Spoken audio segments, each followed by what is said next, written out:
Well, good evening, everyone, and welcome to another edition of the Brian Crombie Radio Hour on Saga 960. I want to introduce you to just a fascinating young lady, Vladimira Juskova, who has got 3 master's degrees. She's got an MBA. She's got a really interesting story about leaving Slovakia and moving to Canada.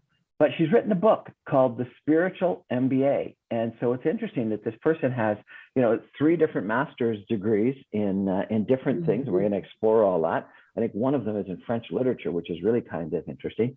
But then she decides that she's going to write a book called The Spiritual Mba. And there's a subtitle to it. What's the subtitle to it? Show it to us again, please. Yes, hi, Brian. Discover how to manage your biggest asset. And what's your biggest asset, Vladimira? Well, in my view, it's your mind. It's the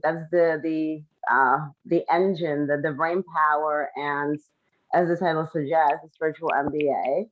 I have discovered a spiritual track in my life. I don't know, about 8 years ago.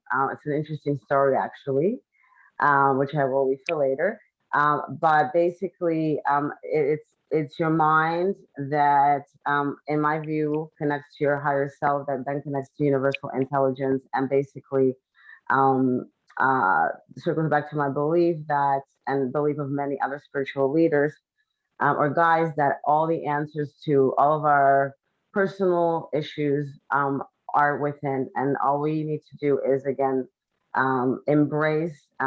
First of all, realize that the power is in your mind, and you have the power to control your thoughts, what you think. Most people wake up in the morning, and where do they turn? They turn to their problems, their issues. And again, so it's not working out of positivity only to say, but again, just realizing that your mind is really what controls the outcomes of your life. So the power is in your mind, and it's this connection of your mind to something bigger, and you can control what your reality through your thoughts. So first of all, so the mind, there's the conscious mind and subconscious mind, right? So, and again, the book, for all those that are interested, is really a compilation of all these little snippets of information that help me to further myself and in my personal development. And I'm, again, firm believer that we never stop learning. Even when you finish your formal education, you always have to keep learning and growing and so forth. So the one thing is controlling, or at least being aware of what you think. So, I've been following quite religiously Eckhart Tolle, who's a German philosopher. He's sort of like a Deepak Chopra type, and he's known for 2 of his books. One is called The Power of Now, and the other one's called The New Earth. And The Power of Now, as the title suggests, is all about, being in the moment. But his really basic premise is that human beings, we're all ill because we become the slaves of our mind. Our mind is a tool. Our logical, analytical, conscious mind is a tool that you should use maybe 20-30% of the time. But there's moments where you have to, you have to stop thinking about your to-do list, your grocery list, or the regrets of actions taken in the past. Just go with the flow. We just can't do that. So one is controlling the conscious, but the other one is the subconscious, and this is what I'm trying to get at with my book. So when we had the interview the other week, I talked about this Iceberg Theory. So, conscious mind, you can actually, when you're thinking, well, today's going to be a great day, or, oh, today started so bad for me. Like, I don't, the day's not going well already. So that already shapes whether you're working out of positive or negative. The subconscious, you really have no clue, because there is, the subconscious mind, and that's really the mind that overwrites and that controls where you're going in life, I believe. So if you wake up in the morning and do affirmations and be like, oh, I'm a winner, this is gonna be a great day, but in the back of your mind, there's some trauma that you've had to deal with in your childhood, let's say, or later on in life that you haven't dealt with, or that impacted your self-image. We're really talking about your self-image. Your subconscious is going to sabotage your conscious actions. So the Iceberg Theory is, and again, this is the first book of, I hope, many, where I'm launching the Spiritual Mba platform. But the message I really want to get across is that we all have these, they call them skeletons in the closet, or shadows, or unpleasant experiences that have happened to us, but we have to process them in order to line up. So there's called something conscious and unconscious mind. It's called a mind sync, and there's famous or there's physicians or medical experts that treat or deal with the sync of the conscious and subconscious mind. So this is and that's what meditation helps, because when you start, spending moments in silence, I don't know, these memories surface, then you then embrace, and you can actually work through. So it's a little bit of a handful. We're going to have to break this down, but what you've talked about is morning affirmations, and you start the day by saying, I'm a winner, I'm a winner, I'm a winner. It's going to be a great day. So that's one thing. And number two, you control your conscious mind with your subconscious mind. And number three, that you meditate to understand and explore and divulge your prior traumas and get over them. And I think the meditation for me, I think what became important, and again, this is inspired by Eckhart Tolle. In my meditation sessions, I try to actually feel the essence that I am. I believe we're spirits in a human body. We're energy. We're spirits in a human body. We're energy. We're energy in a human body. So when and I actually believe, as some other spiritual leaders, and it's maybe a bit of a too advanced of a thought for the ordinary folk, but I believe we even choose families we're born into, because there is karmic contracts that our soul has made, and there's people you're supposed to meet on your path. Our family. I believe so, yeah. And it doesn't come from me. It's an idea I came across in several spiritual texts, but that your soul has pre-chosen let's say, for instance, the parents you were born into, because it knows the set of challenges that you need based on your prior past lives for you to evolve in this life. Oh, this is getting really deep. This is getting really deep. We're going to take a break with some messages and come back more with Vladimira Juskova and understand a little bit about her background, because it's kind of interesting. Stay with us, everybody.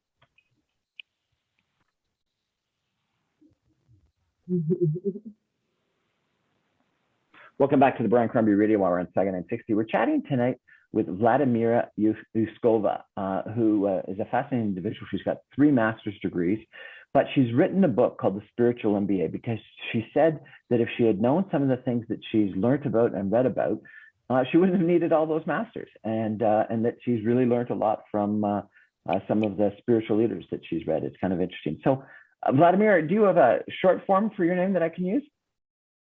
Yeah, I go by Vladia. Vladia. So I'll call you Vladia if that's all right. That's right. That's Excellent. fine. So Vladia, tell us a little bit about your backstory. So you grew up in Slovakia, I understand, Bratislava. Yeah, I grew up just outside of Bratislava, and obviously it was communism when I was born. And my father was in the military. He was in the Slovakian Air Force. So when I was 2, we moved to Czech Republic, and I lived there for 6 years. I mean, it's pretty similar cultures, but different languages slightly. And when communism ended, when the wall fell in '89, I was about 11. And my parents basically, assessed the situation, realized it would take 20 years for the mentality of people to change. You can go from one regime to another overnight. And because with some family in Canada, my parents decided to make a move and immigrate. We had an option of going to either Holland or Canada, so we went to Canada. And basically, and I think it's actually interesting, because I think I've manifested that, because I remember at the age of 10, I had this insight or moment of realization where I knew I was going to leave Slovakia at some point and live abroad. So I kind of feel like it was my spirit that drove my family away. But anyhow, settled in Canada, went for the education, which was very much pushed during communism. I mean, in the communist country, the only way to advance is through academics. So that's why I collected so many degrees along the way. So tell us about those degrees. What was that? The first one was French literature? Well, my bachelor was in French literature. Yes, it was actually in comparative literature and linguistics, romance, literature and real linguistics. And then I went on to education. I started a PhD in French lit, but that wasn't for me. So Oh my God! So you did a education. bachelor's in French literature, and then you started a PhD in literature. I started two PhDs. I started a PhD in lit, and then then I did a master's in education. And in conjunction with that, I went to Humber Institute of Technology and Applied Learning, and I did human resource management. So there's a practical, focus so that's how I ended up in training and development essentially. So Okay. after that, then so training and development but at the university, I didn't join the corporate sector. I went and I got recruited by University of Toronto. They were looking for people with a curriculum design, which was my specialization in education. And I did that executive leadership development for 10 years. And, I realized while I'm sitting through all these lectures, I might as well get the credentials. So I ended up completing an MBA while I was there. And that's when I realized. Oh, so you worked at Rotman and you were a student at Rotman at the same time.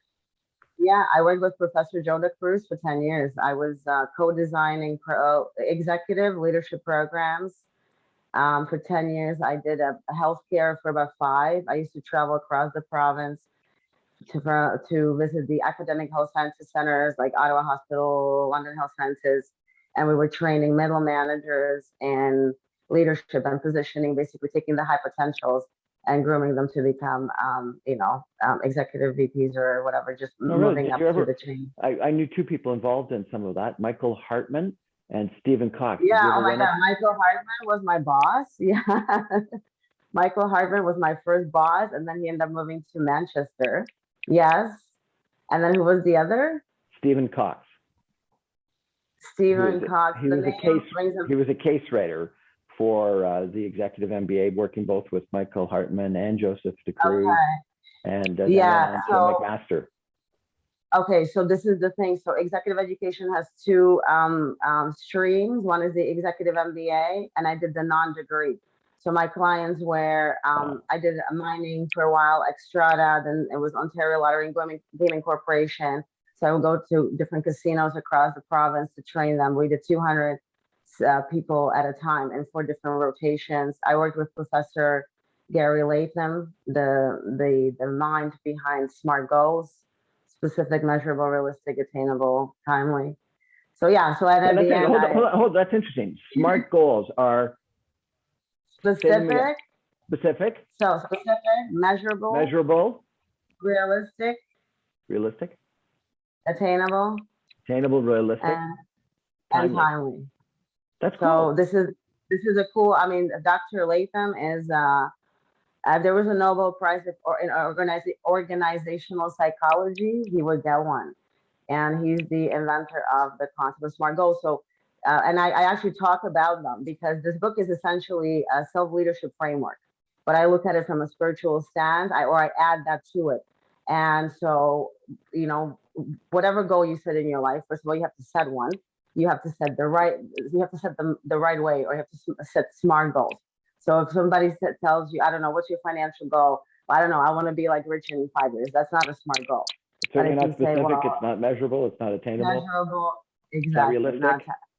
Exactly. There's no time frame to it. Exactly. So that way, if you set SMART goals, your likelihood of achieving them is much greater. So what an incredible opportunity to spend time with such brilliant people putting these programs together. You must have learned a lot. It was truly amazing. It was truly amazing. And even, there was the academic side, and what I enjoyed the most. And when I was at this school, our dean was Roger Martin. And Roger Martin, I don't know if you know his story, but he's the mind behind the concept of integrative thinking. But he's somebody who loved the province and did quite well. Actually, all around Boston area as well. I think he started one of the consulting firms there. Monitor. And then apparently he was Monitor. He was so worried about the prosperity of Ontario that he gave up on his Institute for Prosperity and Competitiveness. Exactly. So it was a great time. But what I always like, just to finish the thought, is that the executive education programs are the first way that the academic research gets filtered or trickles down into the business community, right?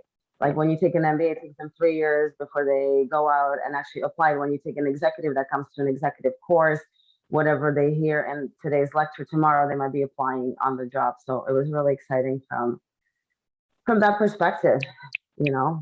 What an But obviously, incredible management. opportunity you had. And so why did you leave it? You went into the Rotman MBA and then you went into commodities or something? Well, so I wanted to for one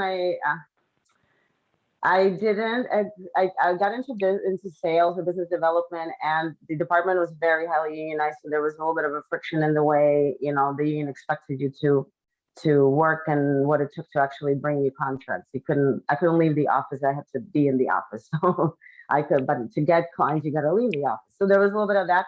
And then a new opportunity came up. I met and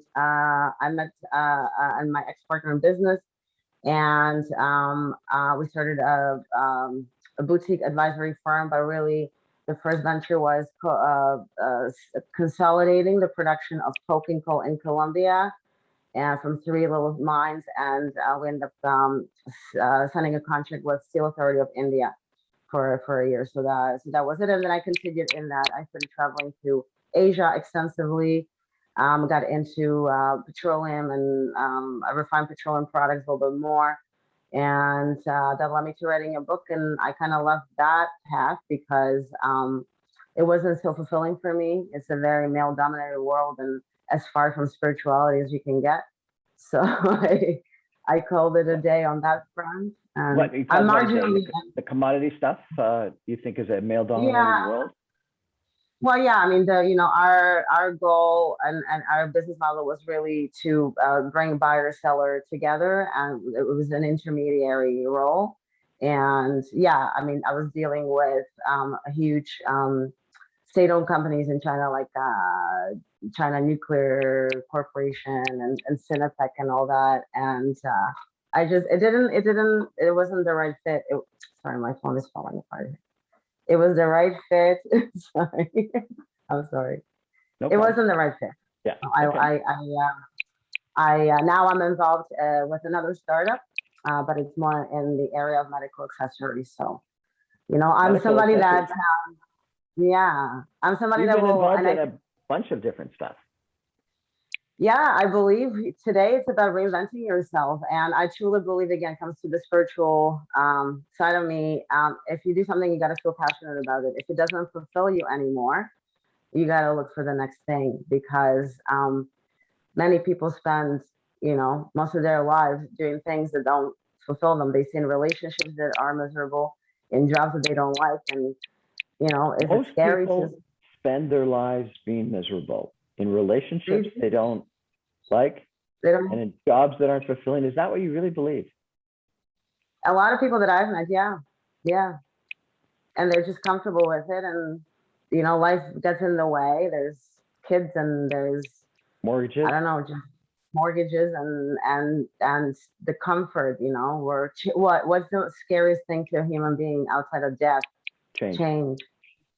And so you say that the key is reinventing yourself. And how do you think that you reinvent yourself? Is that through meditation? Is that through just experiential learning? How do you come to reinvent yourself? How do you feel comfortable with change? Well, first of all, I don't think it's a key, but I think it's a necessity in today's world. I think gone are the days when you get an employment contract, or you sign an employment contract with a company, you spend 40 years there, and you get a pension. It's a different kind of world. And so we the moment comes when you need to reinvent yourself, when you're not fulfilled again, right? So how do you Right. do that? You have to know yourself. First of all, self-awareness, you know, and again, spirituality. I know a couple of individuals that are afraid of spending time alone. They always need people around them. Why is it? Because they don't even know who they are. So it's self-awareness, number one. Okay. Hold it. Let's break And this down. How do you become more yeah, self-aware? Like lots of people talk about self-awareness. They talk about being authentic. They talk about understanding your true self. How do you do that? I think for one, it requires to put your ego aside, because self-awareness, but that comes the realization that I'm not perfect. I make mistakes. I have issues that I had to work with. And that's really what you're trying to get at with self-awareness. It's not like, oh, I'm so amazing. Look, wow. So for one is working through your ego and realizing that we're all the same. We're all aspiring to this, to have a beautiful life and all that. But again, not so self-awareness is really the beginning of a journey of self-discovery, Okay, right? okay. So I like all these words. I like self-awareness. I like journey of self-discovery. But how do you do it? Do you sit down and journal? Do you sit on a rock and meditate? Do you go to a psychiatrist and ask them to understand you? Like, what is it, Vladi, that you do? So for one, I do this in the context of my meditation. So this is again maybe getting a little too deep, but we all have energy archetypes around us. We have 12 that really help us on our life journey, and this comes from an academic. Her name is Carolyn Miss. She's got several graduate degrees, including a PhD in intuitive healing or intuitive psychology. She wrote a book called Sacred Contract. So it's working with your archetypes. One of the archetypes out of the 12, 8 archetypes. are all we have 12 archetypes, 12 energy archetypes. Or energy companions. And the 4, we all share, they're all the same. It's the wounded child or inner child, a victim, a saboteur, and the fourth one escapes me at the moment, which I'll come back. But anyhow, so a lot of the issues are working with your inner child. So there's this energetic thing in you. And if you were, again, bullied as a kid, or I don't know, sexually abused or verbally abused, your inner child is hurt. So in the context of the meditations is really initiating a dialogue with your inner child and suspending thinking. Stop thinking about your grocery list, walk the beach or walk in the forest, try to absorb what's around you, but pay attention to the leaf shaking and the thing, and then let the intuitive insights come. The body will feed you everything. When you're ill, you know what you should eat or what you should not eat. You just have to listen. And for that, you have to suspend your thinking. So that's why meditation, sitting in silence, sometimes, you'll do it for a month, nothing will come. You just have to have patience. And really initiating a dialogue with these, again, energy companions and waiting for the answers. So initiating a dialogue with these energy companions and waiting for the answer. For intuitive insight. For intuitive insight. Sounds pretty spiritual. Sounds pretty compelling. Doesn't sound like an MBA. It really, truly is a spiritual MBA. We're chatting tonight with Vladimira Juskova, who's written a book called The Spiritual MBA, the Secret to Finding Yourself. We're going to take a break for some messages and come back more with Vladimira in just a minute. Stay with us, everybody.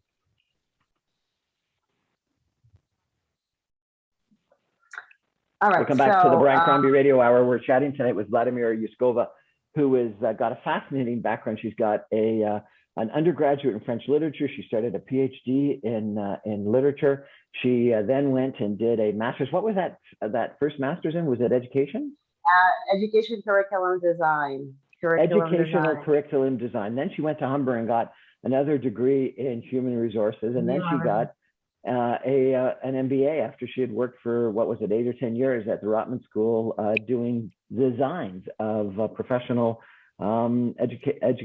executive programs. And after all of that education, and after all of those experiences, and traveling around Ontario with Roger Martin and Joseph DeCruz and Michael Hartman and some of the foremost thinkers in business and stuff, she decides that that's not the answer.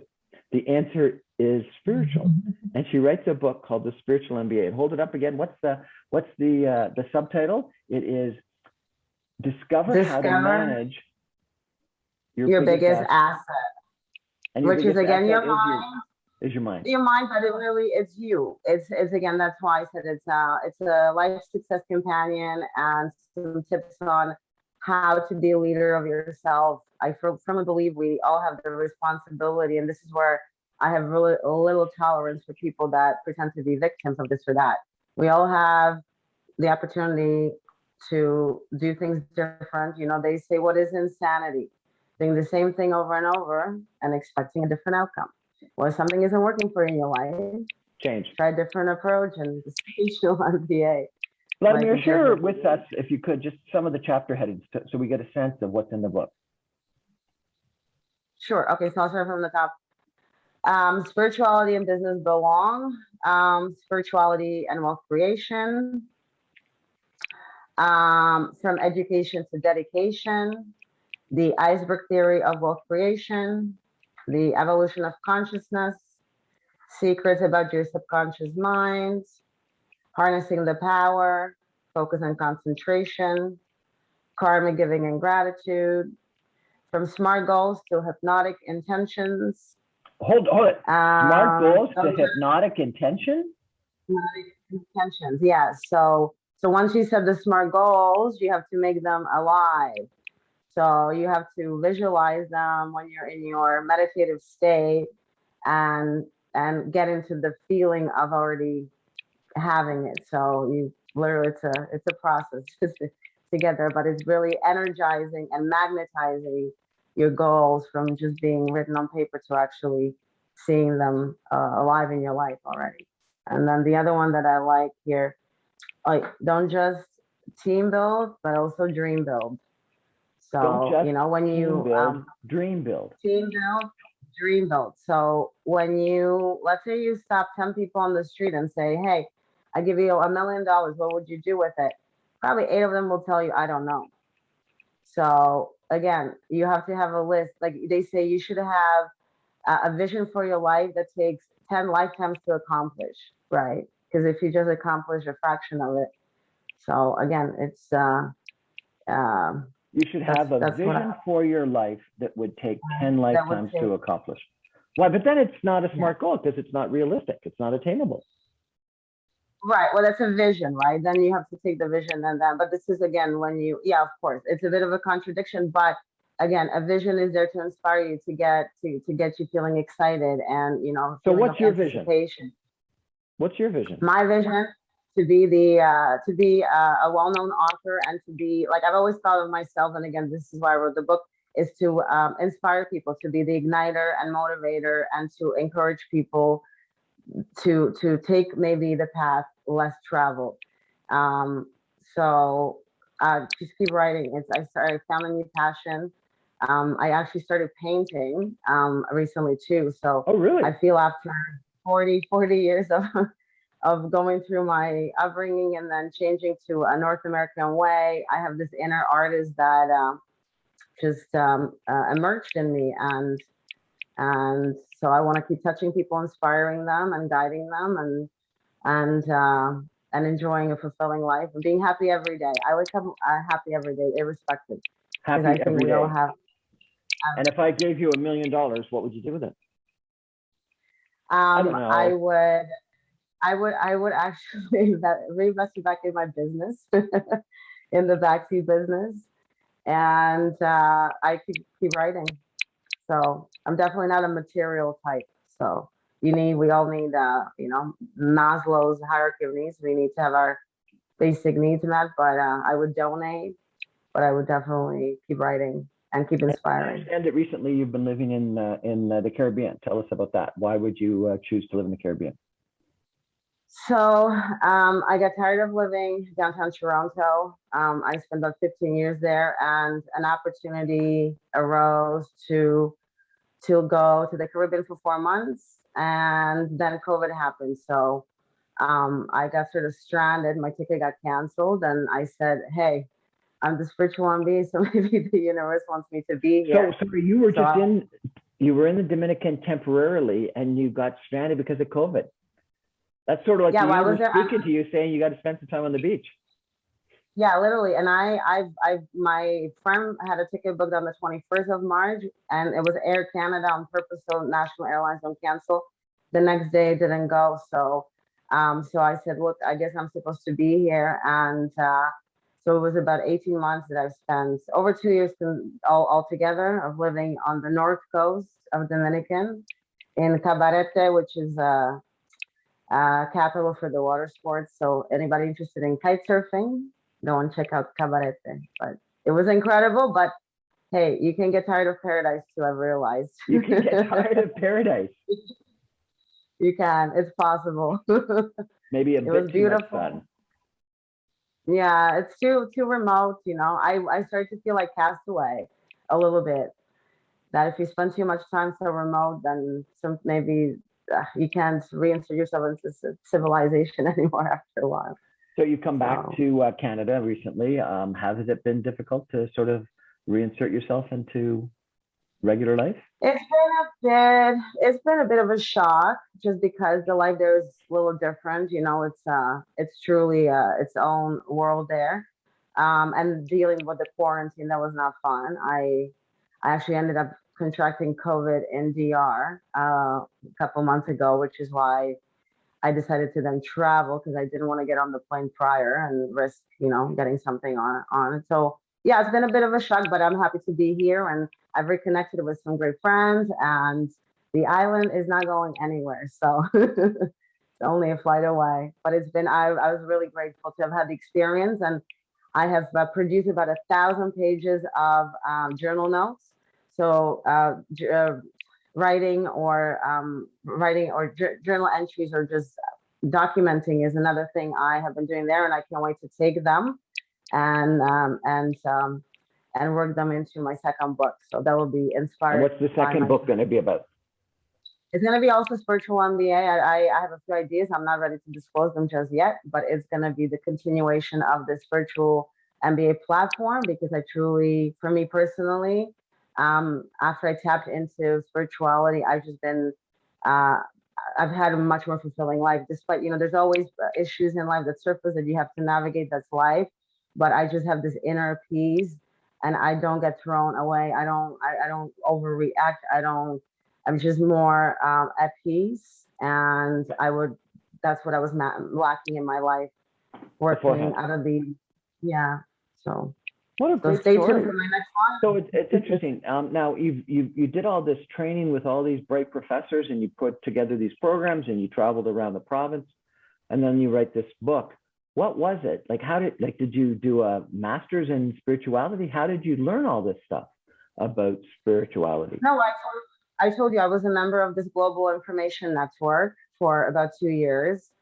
And so it was a series of face-to-face events, huge conferences, and then podcasts, and then just books. I would just keep reading and reading, and I'm a very introspective person. I always analyze everything, and so I had again all these journal entries where. And the way it happened was I was when I lived in Toronto, I came to Niagara to my parents' house to actually look after the home because they're going to Europe. And I said to myself, there's a bit of a hiatus in my business. So let me take a month to look through my notes to see if there's anything. Well, after a month of writing every day, I was like, wow, I think I got something here. So then I took another 2. And so I basically, I did the entire project. Took about 4 months, and I decided to put myself through it by myself entirely. So I know all the components of the journey. So I did the, writing, then the editing, proofreading, formatting, dealing with Amazon and all these other platforms. And it was published 4 months later. And then 2 months later, I moved to DR. So where I didn't go, where I should have done differently, and this is piece of advice to all the aspiring authors, you really have to market your book. And this is where I didn't really do it enough because I left. I went to the Dominican, and as beautiful as it is, it's not as easy to. Well, I want to get a copy of your book and read it. It sounds fascinating. So where is it available? On Amazon? It's on Amazon in Kindle version, soft copy and hard copy. And as everybody who's published, I am looking for reviews, whether hopefully good reviews. But if there is a area for suggestion, I'm open as well. So I hope this interview inspires the viewers to go and get a copy. And thank you for having me on your show, Brian. It's inspired me to go get a copy. You've talked a lot about trauma and problems that your inner child experienced. Did you have trauma? Did you have a problem as a child? Yeah, I was bullied as a kid because I was always smart and pretty and did well in school. And then I moved schools, right? You were bullied because you were smart and pretty? You should have been envied, not bullied. Yeah, because I also, my mother, I worked at my elementary school. I studied at a school where my mom was a teacher. So I was always selected by the teachers to go and run errands. I was like the favorite one, right? Because I always got my homework done. Kids are stupid. So that was one. And then, I love my dad, but he's just he's got very high standards for everything. And so there's a lot of criticism, and it's fine, but sometimes it hurts or it's not, there is room for constructive feedback, but it's got to be done tactfully. And that's just never been done tactfully. So I think that hurt. And finally, after all these years, me and my dad sort of rekindled, and I was able to tell him certain things that I, held within for a long time. And so, yeah, I think we all suffer something, I don't think, maybe there are the few lucky ones that go through life undented and nothing happens. But yeah, and so just feeling not accepted because I don't know, I never had that intention, so it hurt me. And I think at that, I was about 10 when that happened. I just went like, what I formed was, well, I don't need anybody. I'm okay on my own. So I became a lot more, not isolated, but just I became more introspective, and I tried to always rely only on myself. I've had a few friends, but not like 30, but I would be very selective, and trust was always very important. So, but nothing, we all have issues that happen. It's just, again, are you going to be a victim of it? Because, oh my God, a kid bullied me when, 10 years, 30 years ago. So Tony Robbins says, and back to the inner child, it's not what happens to us in life that matters, it's the meaning that we give it. And often when these experiences have happened, we were kids. So you got to go back in your meditations to your inner child and forgive it, or just say, look, when this happened, I was a different person. I'm not the Vladimir, There are a lot of people that dwell in victimhood. There's no question. Yeah, there's no room for it. There's no room for it. We all have the power. It takes a little bit of pain. You have to choose through the pain. You have to choose through the pain? Yeah, you have to process it. Otherwise, it's just repressed and it's going to surface. If you have anger, I talked about anger. I was angry at my dad for a long time. Even to, a decade ago, he would say things like one day, I fell from the stairs here. I was wearing nylon at Christmas, almost broke my back. The first thing was like, the answer I'm not going to say, but it was not very warm. Like, it's like, oh, it wasn't like, are you okay? I was like, you can't do that. But yeah, so it was painful to have these conversations with him.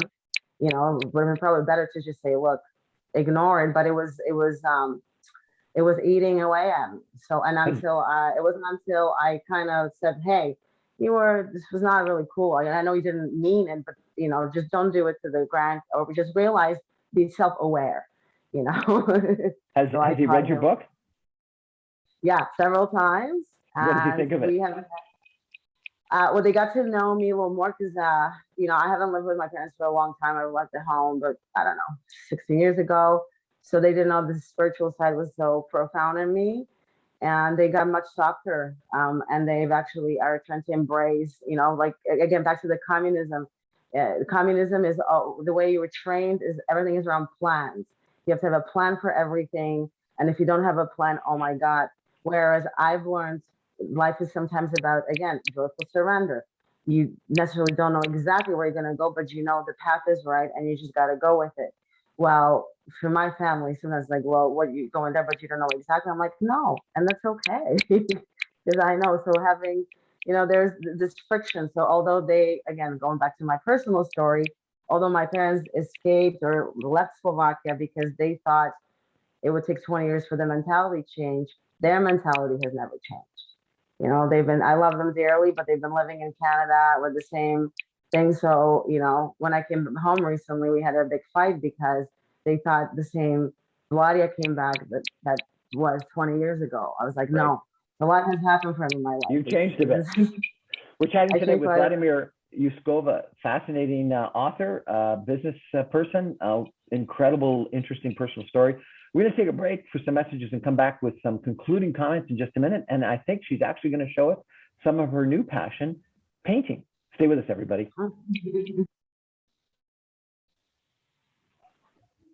Welcome back to the Brian Crombie Radio Hour on Saga 960. We're chatting tonight with Vladimira Juskova. She came from the Slovak and Czech Republic as a teenager, came to Canada. She was bullied. She had some issues with her father. She did 3 different master's programs, a bachelor in French literature, started 2 different PhDs, worked at Rotman designing executive educational programs, did her MBA, and then decided that all that stuff wasn't the right stuff. It was all about spiritualism. And then she wrote a book called The Spiritual Mba. And it's been fascinating. We've been chatting about it. But Vladimira, I understand you've got a new passion, and it's art. That's right.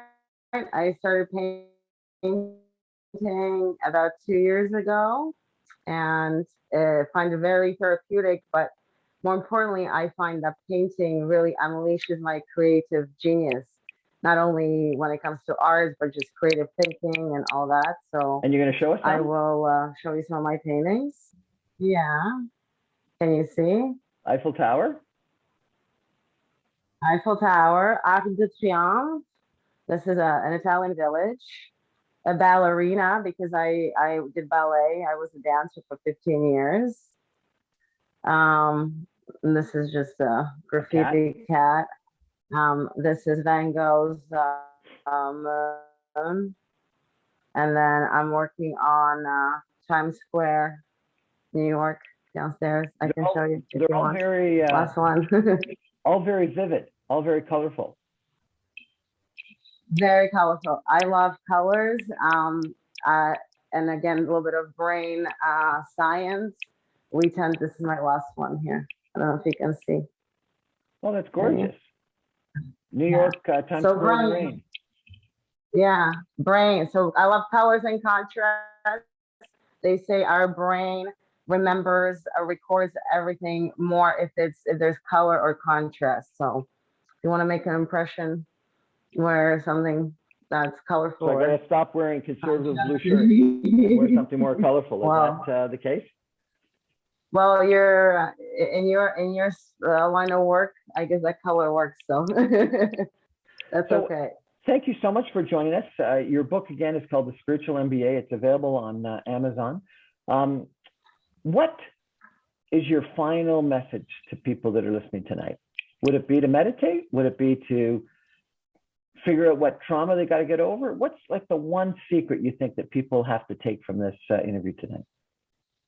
I think live the life you want to live. Don't live a life somebody else expects you to live. And get to know yourself if you don't. Make time for yourself. Even if you have 3 kids or 2 jobs, there's always take time to yourself, to be with yourself. And just look for happiness in the simple moments too. It can be, you can be dealing with an earth-shattering situation, but you see a bird on the lawn, so I just be in the moment, try to be in the now as much as you can. Well, obviously not forgetting, things you have to deal with, but don't take life too seriously. Care, don't take life too seriously, and live the life that you want to live, not the life someone else wants you to live. Vladimira Juskova, thank you so much for joining us. Really appreciate it. Thank you for having me. Have a great Well, that's our show for tonight, everybody. Thanks so much for joining us. I come to you every Monday through Friday at 6 o'clock on 960 AM, streamed online at www.saga960am.ca. All my podcasts and videocasts are available on briancrombie.com, on YouTube under the Brian Crombie channel, and on everywhere you can get podcasts. Thanks for joining us, everybody. Vlad, thank you. Vladimira, thank you so much for joining us. Good night, everybody. Thank you. Be well.